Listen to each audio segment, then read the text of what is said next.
Olá, amados, paz e bem. Eu sou Melquisedeque e estou aqui para os comentários da lição desta semana. Lições bíblicas da editora CPAD Classe de Jovens, última lição do segundo trimestre de 2024. A lição de hoje, a lição de número 13, é a última lição do segundo trimestre de 2024 aqui na Classe de Jovens. Nós do EBD em Foco queremos agradecer a todos vocês que esteve conosco nesse segundo trimestre, estudando a palavra de Deus, aprendendo mais da palavra de Deus. Vocês fazem toda a diferença para que o ebdemfoco.com continue produzindo conteúdo para ajudar a você que faz uso da revista da CPAD na sua igreja. É muito importante ter vocês conosco, que Deus possa abençoar cada um de nós e continuar nos dando força para estarmos por aqui, auxiliando vocês nas aulas da EBD das suas igrejas. A lição de hoje é a lição de número 13, com o tema A Realidade Bíblica de uma Fé que Faz a Diferença. Nós vamos falar hoje sobre a diferença que o cristão faz no mundo, no ambiente em que ele vive. Lembrando que, se tornando um assinante do ebdemfoco.com, você tem slides da revista CPAD 100% baseados na revista, com imagens de qualidade prontos para serem usados. É isso mesmo, seja um assinante do ebdemfoco.com e tenha slides da revista CPAD 100% baseado na revista, com imagens de qualidade e prontinhos para serem usados.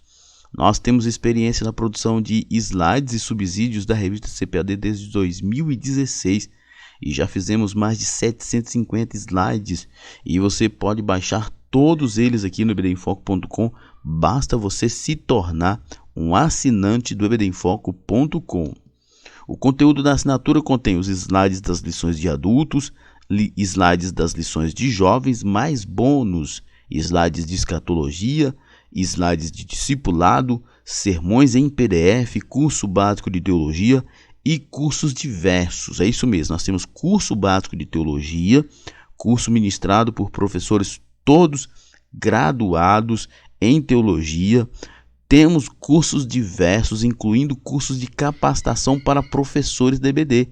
Você que quer aprender mais sobre didática, mais sobre ministrar a aula, mais sobre preparar a aula, acesse o site ebdemfoco.com ou entre em contato conosco pelo WhatsApp e se informe. Seja um assinante do ebdemfoco.com e seja um professor de excelência. Muito bem, vamos então para o comentário da nossa lição. O texto principal da nossa lição se encontra em 1 Pedro 2, capítulo 2, verso 12, que nos diz assim: tendo o vosso viver honesto entre os gentios, para que, naquilo em que falam mal de vós, como de malfeitores, glorifiquem a Deus no dia da visitação, pelas boas obras que em vós observem. O apóstolo Pedro, neste capítulo 2, está exortando os irmãos a terem uma boa conduta em nome do Evangelho, para que as pessoas ímpias pudessem conhecer Jesus através da boa conduta dos irmãos. Nós temos aqui nesse texto essa expressão dia da visitação, que causa uma certa discordância entre os estudiosos de qual o significado real dela. Mas tem dois prováveis significados. Pode ser que Pedro esteja dizendo que o dia da visitação aqui é que os malfeitores glorifiquem a Deus no dia em que eles encontrarem os irmãos para os perseguirem. E os encontrando, encontrem homens e mulheres sóbrios, santos, cheios de Deus, e assim eles sejam constrangidos pelo poder de Deus na vida desses irmãos, e assim, ao ver as boas obras desses irmãos, eles acabem se convertendo. Ou outra possibilidade é que o texto esteja dizendo que assim os malfeitores glorifiquem a Deus no dia em que os irmãos pregarem para eles, né? Ou seja, que o viver dos irmãos devem ser tão honesto entre os gentios que naquilo que eles falam mal dos irmãos, acusando os irmãos de malfeitores, no dia que os irmãos ir pregar para eles, no dia que a graça de Deus encontrar eles através do Evangelho, eles na verdade passem a glorificar a Deus por perceberem a grandeza do Evangelho e o poder de Deus na vida dos irmãos. De todo modo, essa expressão dia da visitação está dizendo assim: no dia ou no determinado dia, num dia muito importante, numa situação muito importante, em que se exigir do cristão uma boa conduta, você esteja pronto para isso. No dia que se exigir de um cristão que ele dê um bom testemunho, esteja pronto para isso. Viva o Evangelho de modo que no dia que se exigir de você que você se manifeste como um cristão verdadeiro, isso não seja um problema para você, nem para mim e nem para nós. O resumo da lição: Deus espera que façamos a diferença na vida do próximo, demonstrando assim o poder de uma fé genuína. Nós precisamos entender uma coisa: o Evangelho de Jesus não é um evangelho contemplativo. O Evangelho de Jesus, como diz Robert Luquier, o cristianismo tornou-se uma religião do falar e não do fazer. Mas a grande questão é que Jesus nos ensinou a fazer também. Tanto é que João, lá no seu evangelho, nos últimos momentos do evangelho de João, ele diz que se fossem escrever, se fosse anotar tudo que Jesus fez, conta que os livros do mundo inteiro não caberiam. Ou seja, por mais que Robert Luquier tenha razão, que o cristianismo se tornou numa religião do falar e não do fazer, Jesus nos deu o exemplo de fazer a diferença e não de falar apenas. O Evangelho de Cristo não é o evangelho de retóricas, não é um evangelho de discursos, mas é um evangelho de prática de amar ao próximo, de viver em santidade, de amar a Deus, de pregar o evangelho, de viver uma vida honesta. O evangelho de Cristo é o evangelho que nos leva a viver uma vida que faça a diferença através da nossa conduta. O texto bíblico dessa lição se encontra em Mateus 5, 13 a 16. Eu não vou me deter no texto, apesar do texto ser bem pequenininho, e é um texto muito conhecido, mas muito profundo. Não vou me deter no texto por uma questão de tempo, mas você faça uma análise desse texto, faça um estudo, porque é um texto muito importante, né? Vós sois o sal da terra e a luz do mundo. É disso que trata o texto. Vamos então para o nosso comentário, nossa introdução. Ao longo deste trimestre, abordamos alguns dos pontos tidos por essenciais para a fé cristã. Não esgotamos o assunto, pois sabemos que muitos outros pontos existem e que podem ser pesquisados e aplicados às nossas vidas e à de quem está estudando a respeito da fé cristã, né? É verdade. Muitos temas a respeito da conduta, da verdadeira prática cristã, nós estudamos, né, nesse trimestre.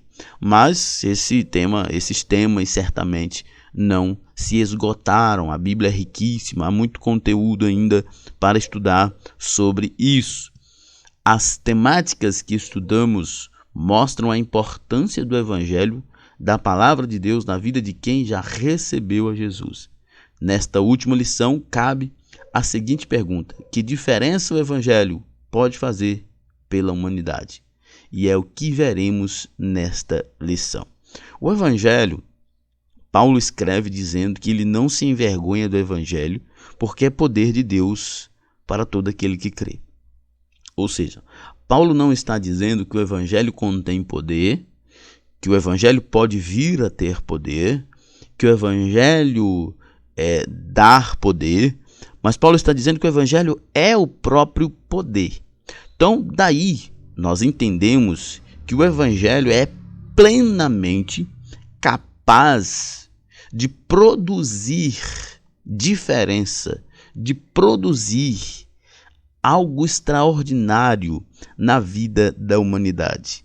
Mas o que acontece? O que acontece é que o Evangelho, Deus escolheu fazer isso através da igreja. A questão que fica é qual a conduta da igreja diante disso, como a igreja tem se comportado e como ela deve se comportar para que o Evangelho produza essa diferença. Primeiro tópico: o Evangelho nos direciona para Deus. Esse é um ponto importante, né? Como que o Evangelho pode produzir coisas boas? Como que o Evangelho pode impactar a humanidade? Levando as pessoas a Deus, direcionando a igreja a Deus. O Evangelho nos leva até Deus e em Deus nós somos transformados.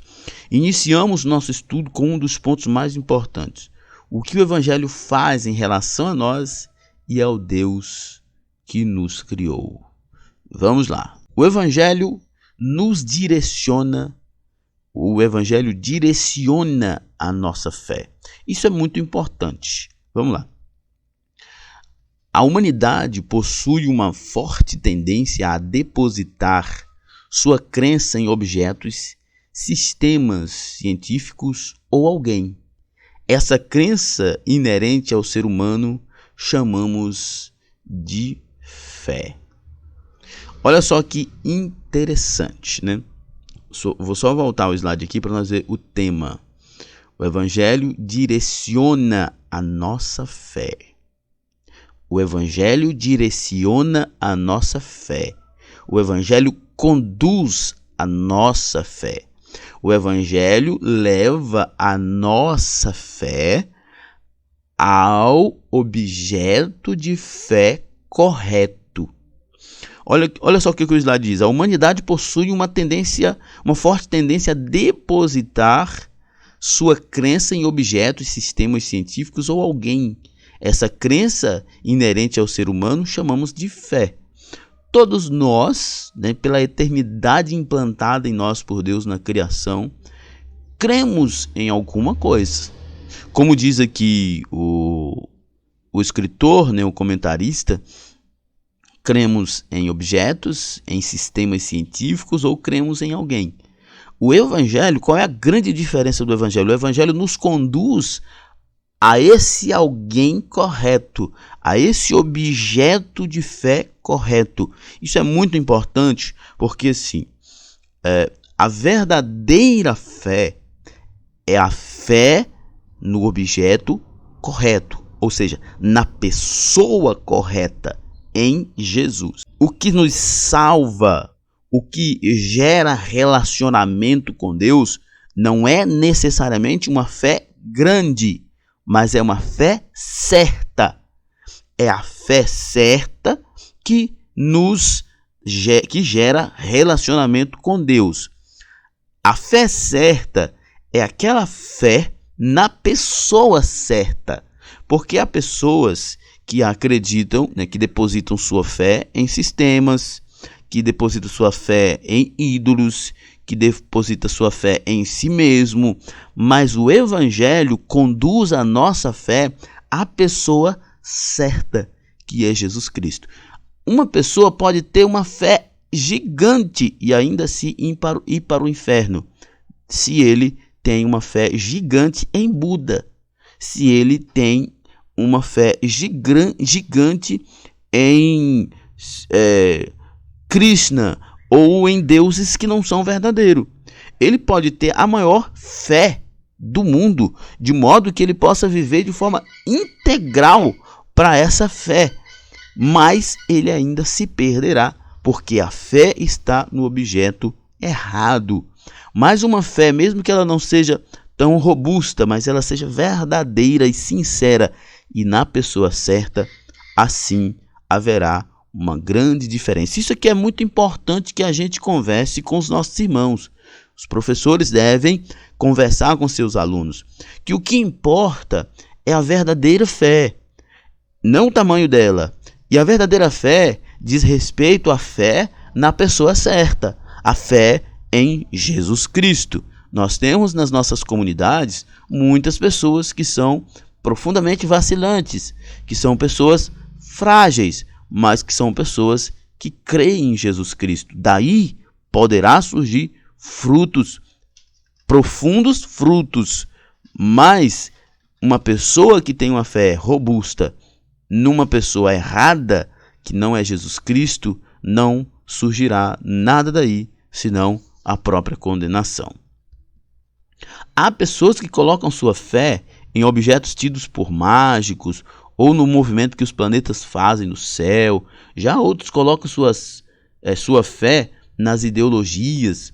Os cristãos creem no Deus vivo e verdadeiro.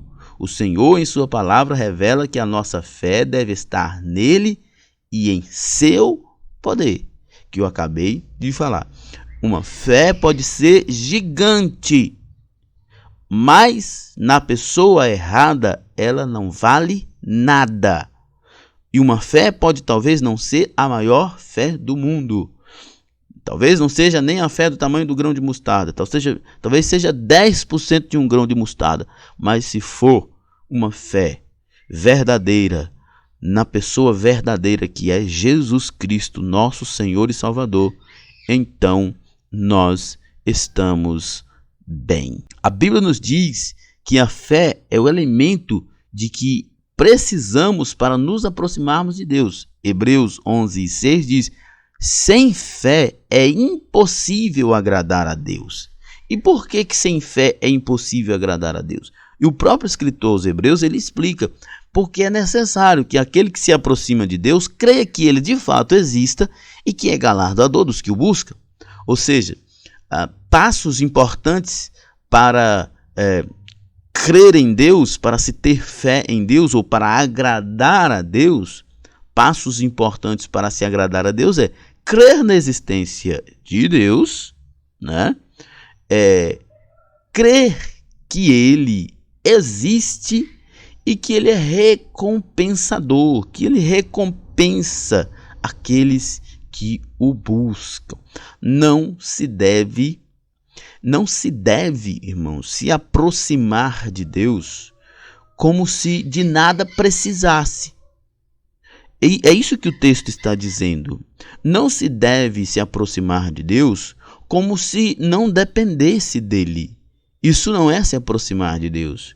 Isso não é uma criatura se aproximando do Criador. São dois criadores, são dois deuses, né?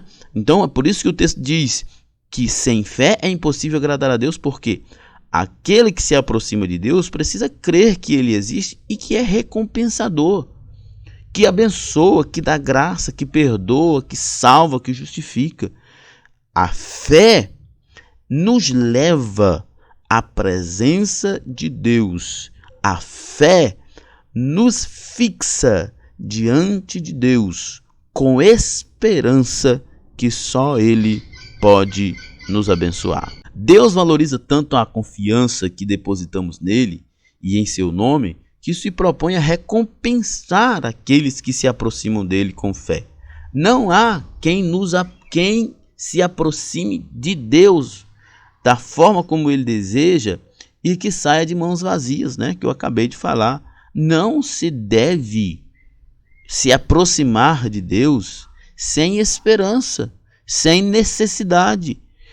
Quem é que se aproxima de Deus sem necessidade? Deus, somente alguém que não tem necessidade de Deus. E todos nós temos necessidade de Deus, precisamos de Deus, somos dependentes de Deus. Por isso nós devemos sim nos aproximar de Deus com a consciência de que nós somos fracos, pequenos, profundamente limitados, dependemos dele para acordar, para dormir, para trabalhar, para respirar, para pregar o evangelho, para fazer tudo nessa existência. Em dias em que as pessoas rejeitam a Deus para viverem de acordo com seus propósitos, a mensagem do evangelho continua sendo consistente com o que Deus determinou sobre a nossa forma de confiar e onde depositar a nossa confiança. Isso aqui é muito interessante. Nós vivemos tempos em que as pessoas rejeitam Deus, rejeitam os propósitos de Deus, rejeitam a palavra de Deus. E sabe o que é o interessante?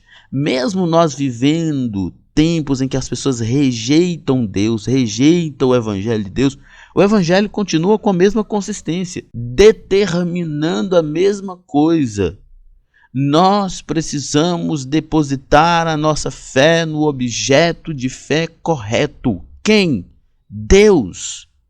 Por mais que as pessoas rejeitam, por mais que as pessoas busquem outros caminhos, mas o evangelho continua com a mesma consistência, dizendo: tudo isso é vaidade, tudo isso é perdição. A única salvação está em confiar na pessoa certa, Jesus Cristo de Nazaré. Temos paz com Deus. O evangelho nos leva a ter paz com Deus e paz com nós mesmos. O Criador manteve um relacionamento estreito com o primeiro casal, mas quando eles pecaram e se afastaram do Eterno, ele mesmo estabeleceu os parâmetros pelos quais poderiam se aproximar de sua presença novamente. Deus estabeleceu parâmetros para que o homem possa se aproximar dele. E a carta aos Hebreus fala isso de forma muito contundente, não só a carta aos Hebreus, mas a Bíblia fala muito isso, de como que nós devemos nos apresentar diante de Deus. O escritor aos Hebreus diz que sem fé é impossível agradar a Deus. O escritor aos Hebreus diz que nós devemos adentrar ao trono da graça de Deus com fé. Portanto, Deus estabeleceu que a forma de nós nos aproximarmos dele é confiando nele. E o que é confiança, Melk? O que é fé? Charles Spurgeon dizia que a fé se assemelha a uma pessoa que está dentro de um carrinho de mão, sendo empurrado esse carrinho de mão por outra pessoa enquanto ela anda em uma corda bamba bem alta. Olha só a imagem que Spurgeon criou.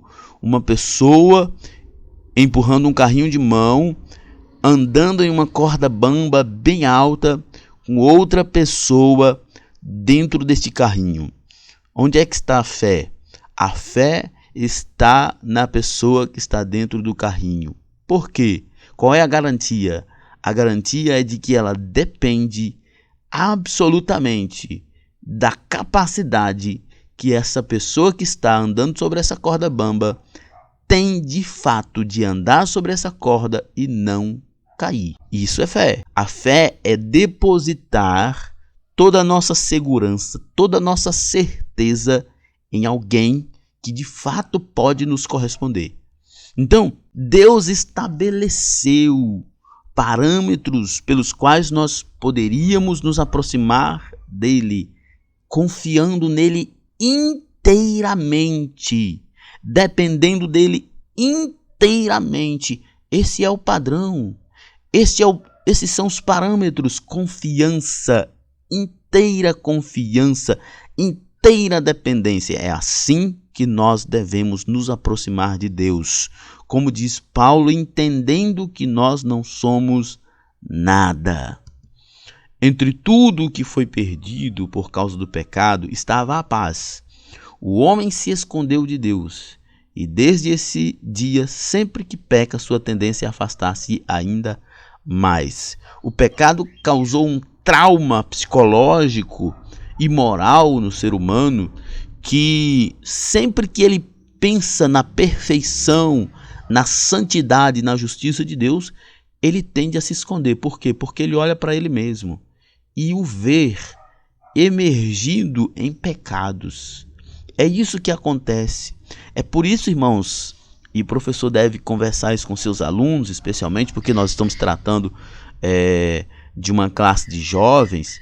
É por isso que as pessoas dificilmente, quando pecam, elas correm rapidamente para a presença de Deus. Geralmente elas fazem como Adão e Eva. Elas se escondem, porque elas estão em pânico, porque elas estão constrangidas. E é tudo isso que o Satanás quer. Por isso nós precisamos ensinar para os nossos irmãos que nós não devemos pecar. Nós não devemos pecar. Por isso que Paulo diz em Romanos 6, como? Se eu já morri para o pecado, como eu ainda vou viver no pecado? Nós não podemos viver no pecado, irmãos. Mas a mesma Bíblia diz que o pecado pode sim acontecer na vida do justo.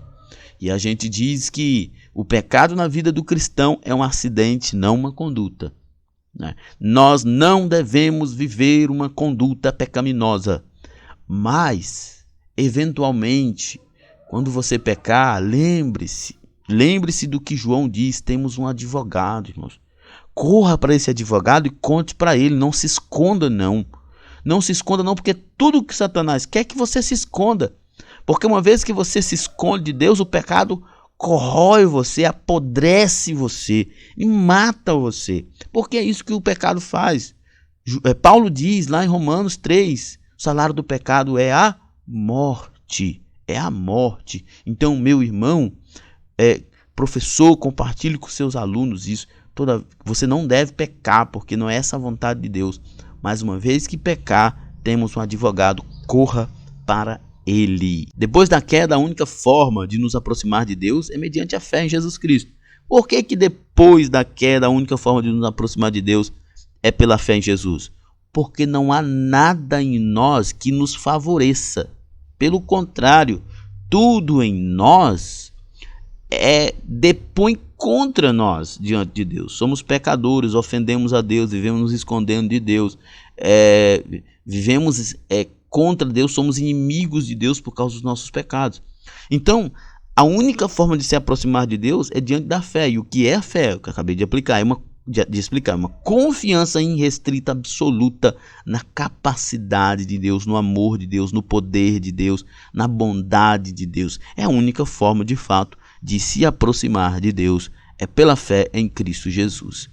Uma das consequências do pecado foi a perda da paz, e a sua ausência traz a insegurança, a incerteza de dias melhores e o contínuo afastamento dos propósitos divinos. Isso aqui é muito interessante. A paz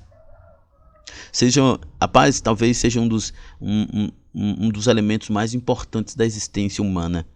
A falta de paz é, sem dúvida, um terror. A falta de paz gera angústias profundas. A incerteza, a insegurança da existência por estar sempre na iminência de um julgamento, de uma condenação, é algo que traz terror para a alma de qualquer pessoa. Qualquer pessoa que viva nesse mundo com a consciência de que é um pecador miserável, mas que ainda não foi perdoado, ele está em desespero. Muitas pessoas vivem assim dentro das igrejas, irmãos. E os professores devem trabalhar isso com seus alunos. Muitos alunos, muitos jovens, vivem atormentados por causa de seus pecados, por não terem a confiança certa, não terem uma fé amadurecida. Eles não entendem, eles não conseguem ter este perdão. E por isso eles vivem em profundo tormento, desespero.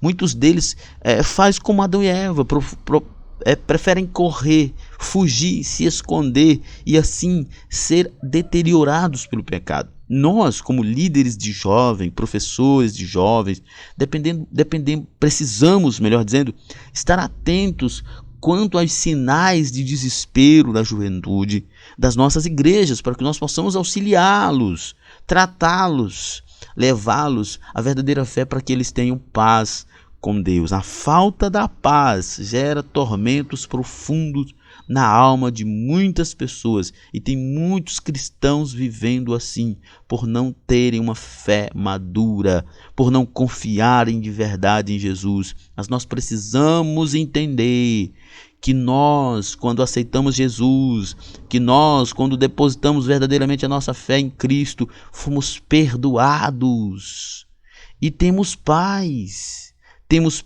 com Deus.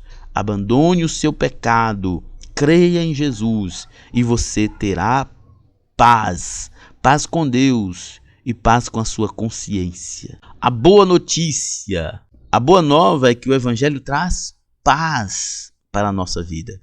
Esse sentimento pode ser definido como a ausência de conflitos e pode representar a convivência tranquila entre duas ou mais pessoas, neste caso entre nós e Deus. Não haverá mais aquela tensão de um pré-julgamento, não haverá mais aquele tormento psicológico da consciência de que você está na iminência de ser condenado.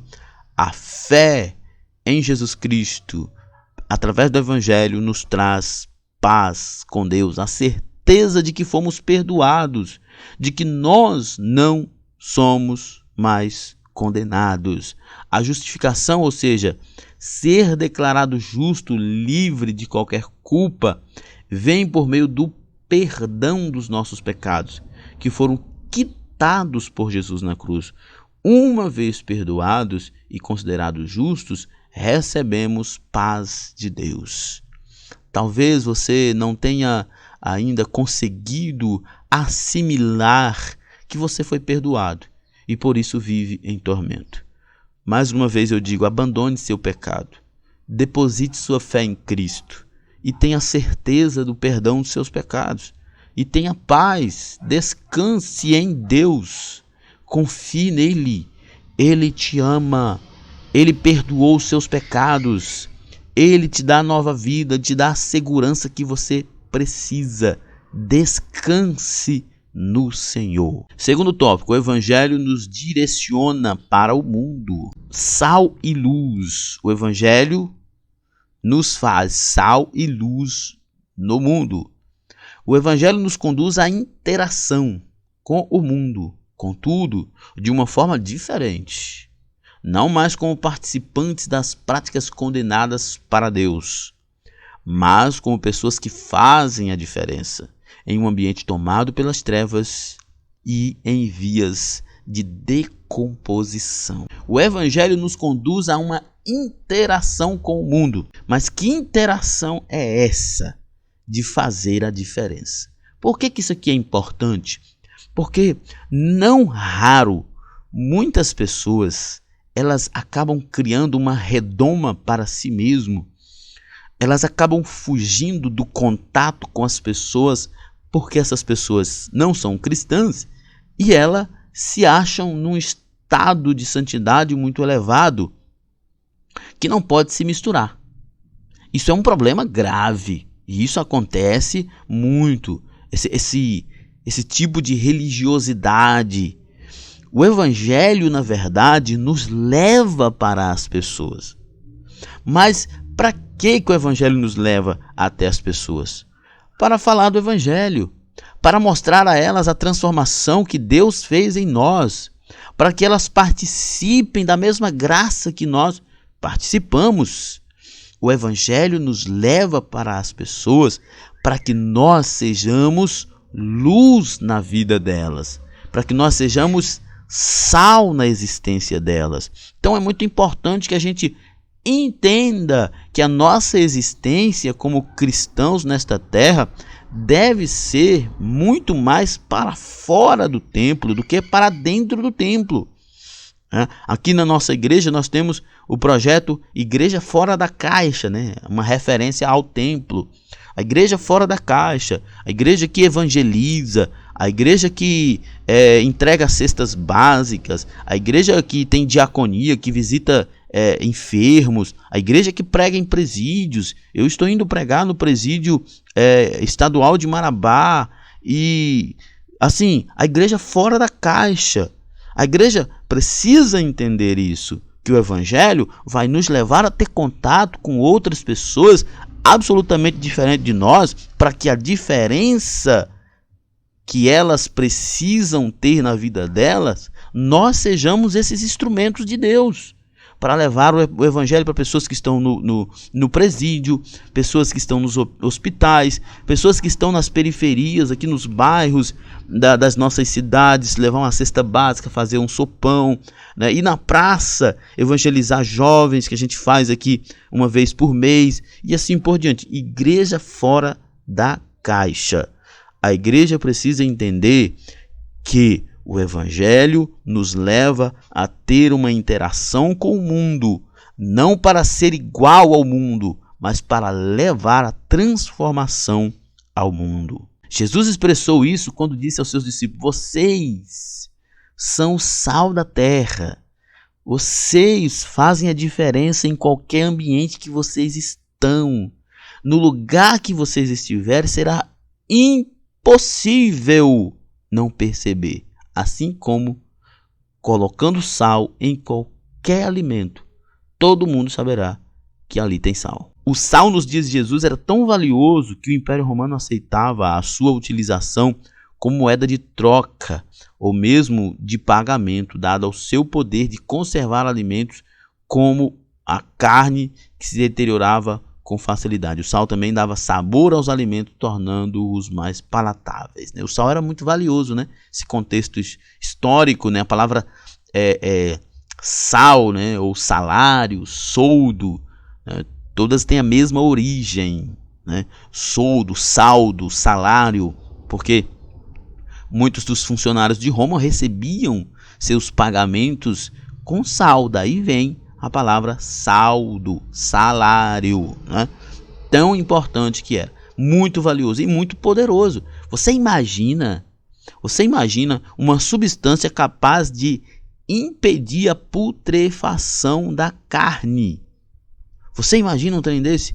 Quem conhece como uma carne se deteriora, apodrece tão rapidamente, e você coloca sal, então ela impede o avanço das bactérias que traz a putrefação.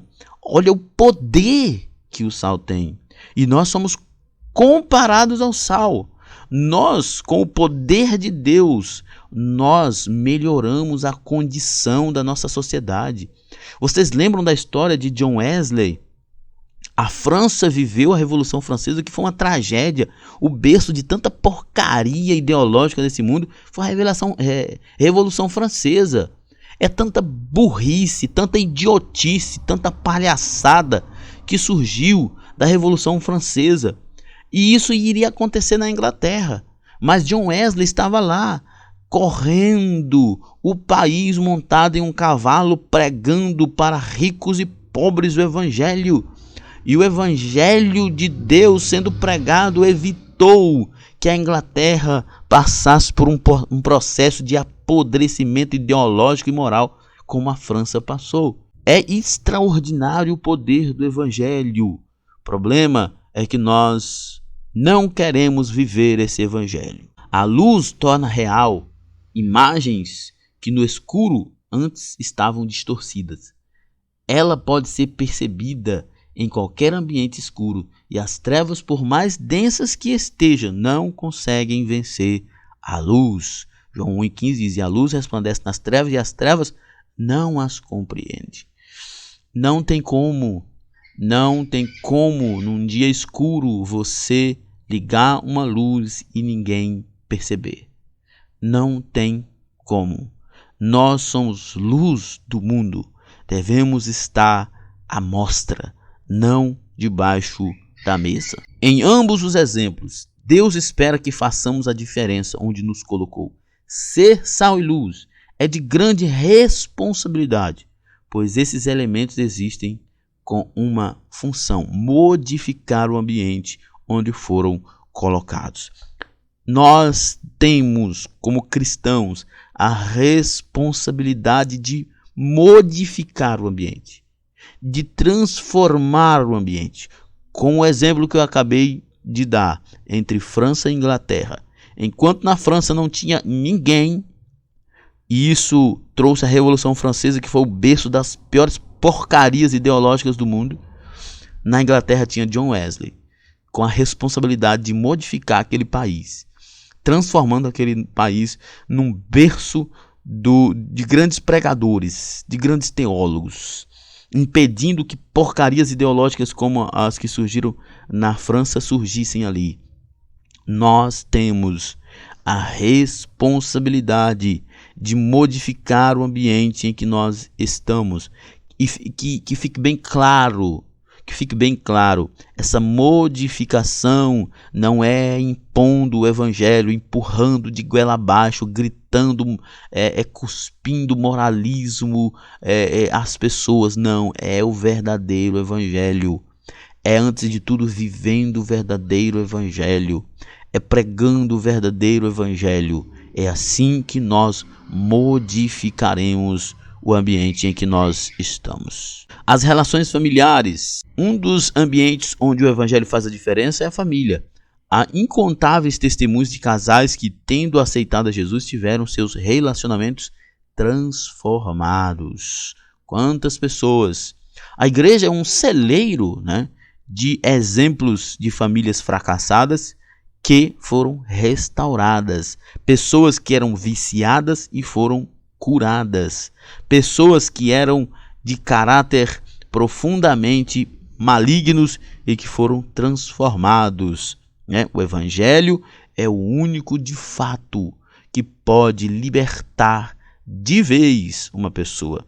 Na nossa igreja tem um irmão que ele foi usuário de droga e ele não fez tratamento, ele foi curado por Jesus. O evangelho o curou e ele está há muitos anos sem contato com droga e, segundo ele, não há nenhum interesse, porque há uma sensação de liberdade na vida dele, porque o evangelho o transformou. Não são poucas as orações de mães e pais que rogam por seus filhos e que Deus responde. Isaac, filho de Abraão, casou-se com Rebeca e no decorrer da sua união ambos descobriram que não podiam ter filhos.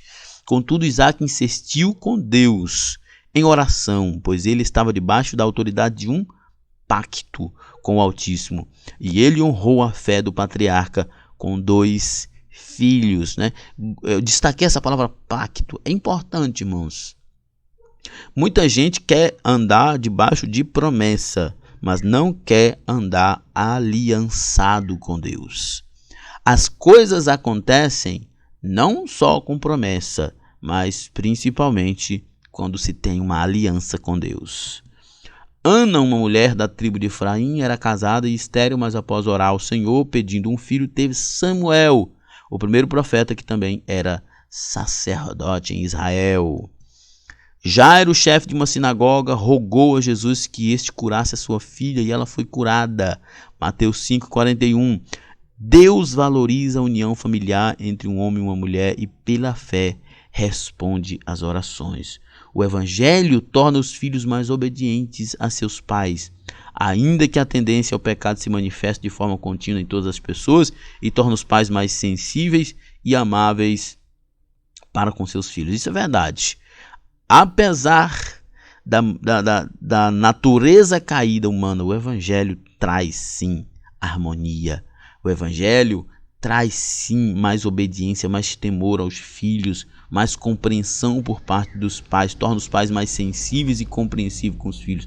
O evangelho é o poder de Deus que transforma as nossas vidas. Devemos crer profundamente nisso. O meio ambiente. Já sabemos que a criação é obra de Deus e que ele ordenou ao homem que sujeitasse a criação e dominasse sobre os animais, peixes e aves. Diante dos muitos problemas criados pela ação do homem em relação ao meio ambiente, é necessário entender que o evangelho muda a forma de pensar e agir do cristão em relação ao ambiente em que se encontra. Três coisas que eu destaquei aqui nesses 2 slides. Primeiro, o evangelho muda a forma de pensar. né? Aqui de trás para frente, do último slide para o primeiro. O evangelho muda a nossa consciência. E só o evangelho para mudar a nossa consciência. Porque de fato, o homem tem uma concepção absurda, tosca, de que sujeição e domínio é destruição. Mas não é. A Bíblia diz que Deus sujeitou a natureza ao homem para que o homem a dominasse. Não significa que Deus entregou ao homem, a natureza ao homem para que o homem a destruísse.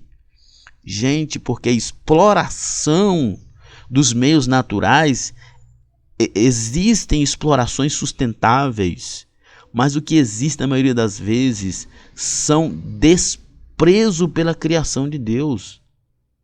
O que nós vemos com os rios, com as ruas, o lixo e tantas coisas que você percebe que são coisas que poderiam ser evitadas pela consciência individual de cada um. Mas as pessoas não têm. E o Evangelho ele promove essa mudança na forma de pensar.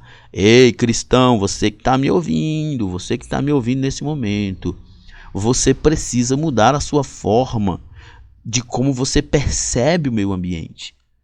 Deus sujeitou a natureza ao homem para que o homem a dominasse.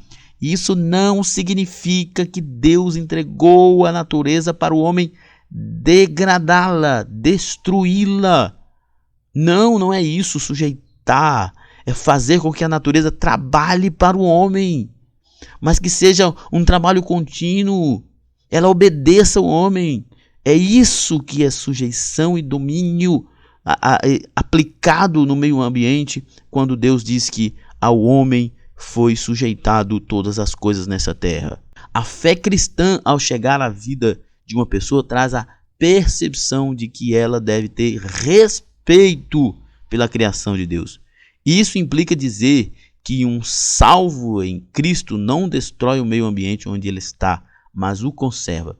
Eu tenho um texto que eu escrevi sobre meio ambiente e eu vou enviar para o Emerson e ele vai com certeza colocar aqui na descrição do vídeo para que vocês possam ler. Eu sou formado em gestão ambiental e escrevi um texto aqui para a nossa igreja sobre o cristão e o meio ambiente e eu vou disponibilizá-los para vocês poderem estudar também.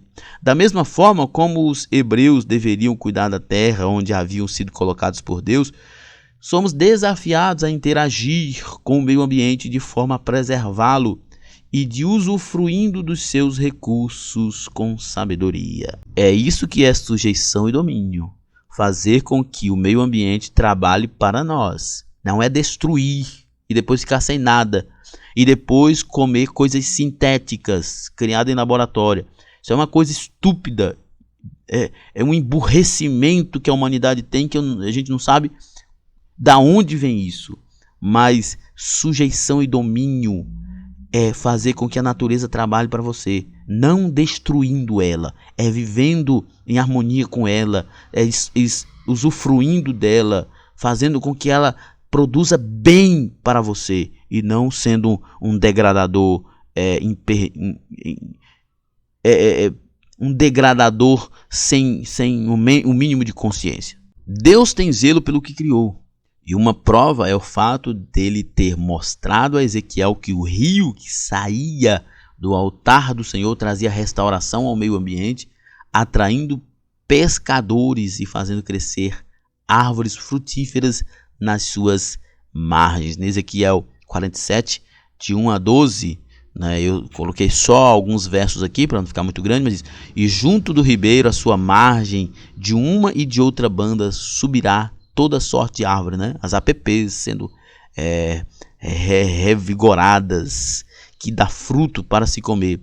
Não cairá a sua folha, nem perecerá o seu fruto, mas seus meses produzirá novos frutos, porque as suas águas saem do santuário. O seu fruto servirá de alimento e a sua folha de remédio, restauração. O meio ambiente é precioso para Deus, é criação de Deus e nós precisamos entender isso. Embora o cuidado com o meio ambiente seja eventualmente usado como tema de pauta ideológica, e nesse texto que eu vou disponibilizar aqui eu falo sobre isso, mas como servo de Deus nós não podemos nos equivocar da mordomia colocada sobre nossas responsabilidades para com a criação. De fato, existe muita ideologia nas pautas ambientalistas. Eu gosto até de dizer, irmãos, eu sou técnico em meio ambiente, eu não sou ambientalista.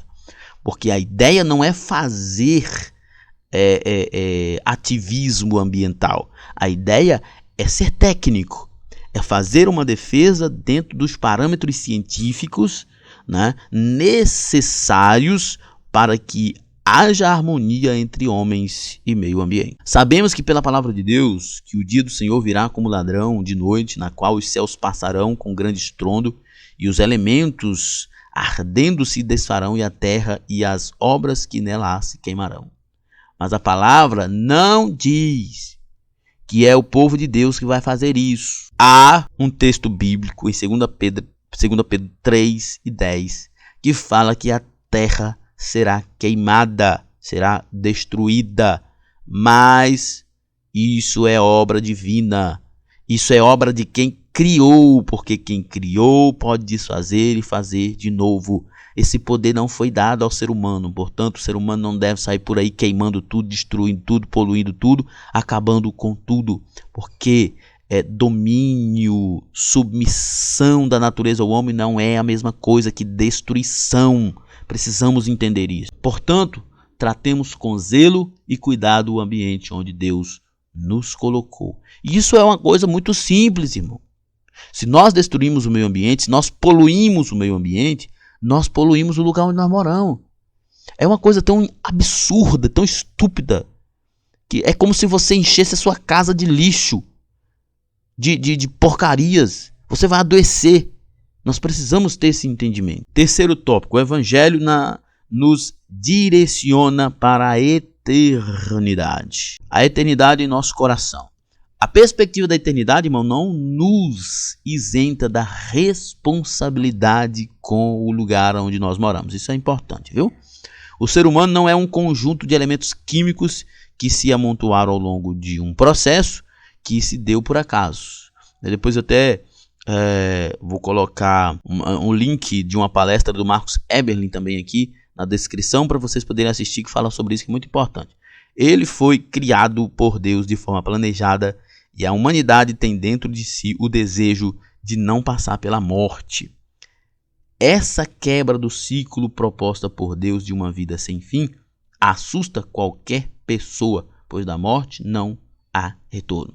A verdade é que a eternidade está em nosso coração. Nós fomos criados por Deus, fomos profundamente planejados por Deus, mas o pecado entrou no mundo e com o pecado a morte. E essa interrupção dessa existência que parecia tão maravilhosa causa um certo terror nas pessoas. Mas nós precisamos confiar em Deus, porque não é à toa que esse terror se abate, é porque há um sentimento de cessação daquilo que não deveria cessar, né? Porque está no coração do homem a eternidade. Mas nós que estamos em Cristo viveremos eternamente. Não estaremos sozinhos. Não conseguimos imaginar a grandiosidade do Evangelho, e isso decorre do fato de não podermos conhecer todas as culturas do mundo onde a palavra de Jesus já chegou, bem como as pessoas que foram alcançadas pela salvação. Isso é mesmo, isso é verdade. Quando eu estava pesquisando sobre o avanço do Evangelho na Ásia e África, por exemplo, é extraordinário o que o Evangelho tem feito na vida de muitas pessoas por lá. Tem muitos charlatões, tem muitos picaretas, ladrões, tem.